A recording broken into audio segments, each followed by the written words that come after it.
మండలిలో తాము చెప్పులు విడిచే నిరసన చేశామని, దేవుడి ఫోటోలు విసిరేశామని ప్రభుత్వం అబద్ధాలు ప్రచారం చేస్తోందన్నారు వైసీపీ ఎమ్మెల్సీ లేళ్ల అప్పిరెడ్డి. వాస్తవాలు తెలియాలంటే మండలి మొత్తం ఫుటేజ్ని బయటకు తీసుకురావాలన్నారు. పూర్తిగా ఈ ప్రభుత్వాన్ని అడగదలుస్తున్నాం. ఎవరు వెంకటేశ్వర స్వామిని అపచారం చేస్తున్నారని అడుగుతా ఉన్నాం. నిజంగా శుక్రవారం రోజున జరిగినటువంటి శాసన మండలిలో మేమందరం కూడా చెప్పులు విడిచి ఆ స్వామివారి చిత్రాన్ని పట్టుకొని పోడియం దగ్గరికి వెళ్ళి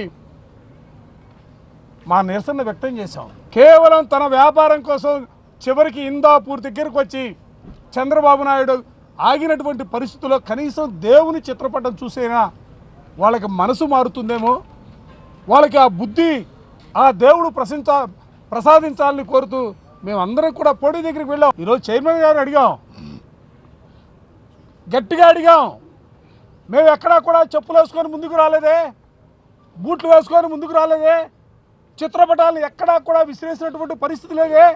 కానీ ఇవాళ మీరు ఇచ్చినటువంటి మీ ఆఫీసర్స్ ఇచ్చినటువంటి ఫుటేజ్ని వాళ్ళు అడ్డం పెట్టుకొని మాట్లాడుతూ ఉన్నారు.